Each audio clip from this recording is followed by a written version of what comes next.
Hey guys, what's going on? So I have a lot of intel, some good intel too. Before I do that, make sure you subscribe to this channel, especially if you want to be in the loop and everything regarding the negotiations that are going to end this lockout. Once the lockout ends, you'll be notified exactly when it happens. So, and then everything in free agency and trades that happen too, you're going to get it here. So make sure you do that, and please hit the bell icon so you're notified exactly when these things happen.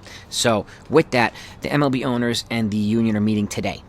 To specifically hone in on a few things, but the main topic of focus is the collective bargaining threshold.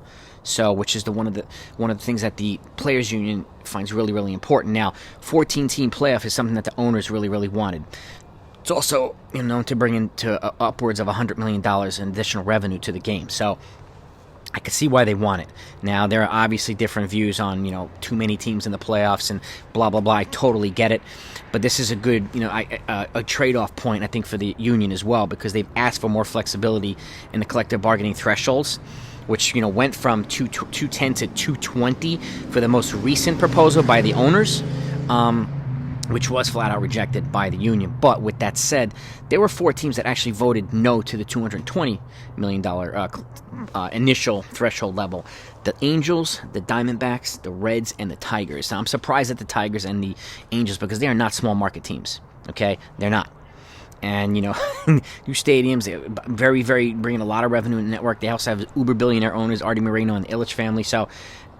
And these guys spend. Angels, with Pujols, Trout, eventually Ohtani, Rendon, and Jared Weaver, and a bunch of other guys. The Tigers, obviously, Miggy, Prince Fielder when he was playing, this offseason, Eduardo Rodriguez and Javi Baez. So these guys are not afraid to spend, so I'm surprised that they voted against that threshold. But the owners still have the votes. You need 23 out of 30 to get it done. So, but it is what it is. But those are the two. Those seem to be the two most amenable trade-off points here.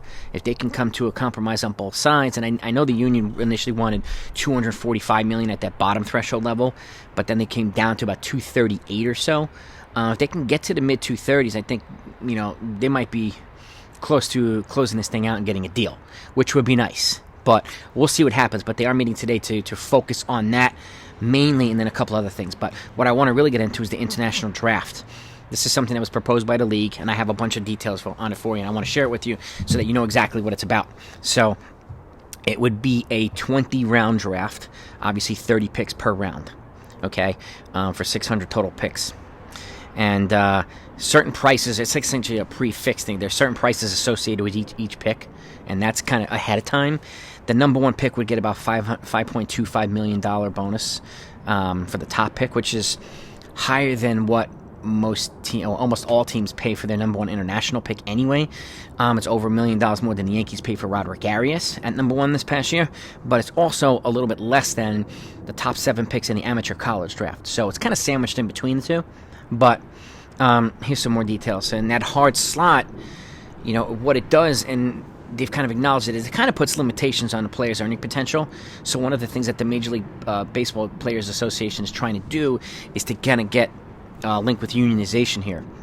Because international prospects and players are not unionized. So that's one of the things they want to do to get them more protections and kind of increase their ability to kind of earn more over time. Obviously, the union wants to earn as much as they possibly can for the players. So we'll see what happens there. All the details are not on yet. They're still negotiating it, but this was the main thing proposed by the league. Okay. Also, they also kind of want to slightly limit the amount of money that's at the top, the league itself, because they want to spread more money throughout the draft itself. They want almost $10 million more into the draft. Just to put in perspective, this past year, the 2021-22 signing class, they spent about $163.9 million on the top 600 players. The league is proposing about $172.5, so it's about $10 million more across the board to kind of get more money to the middle players and the players that are picked at the bottom. So that's good. Okay, so a little bit more money there. It also, what they're suggesting is that this draft itself ends the practice of, a team reaching an agreement like years ahead of time with the player who's 15. They're capping it at 16, so you can't sign anybody under 16 years old. But certain teams, they find this guy from Venezuela, Dominican Republic, whoever, he's the next thing, like Jason Dominguez from the Yankees, he signed early. So, and some other guys as well. Roderick Arias is 16. There are other players who are already identified at like 14 or 15. This ends that.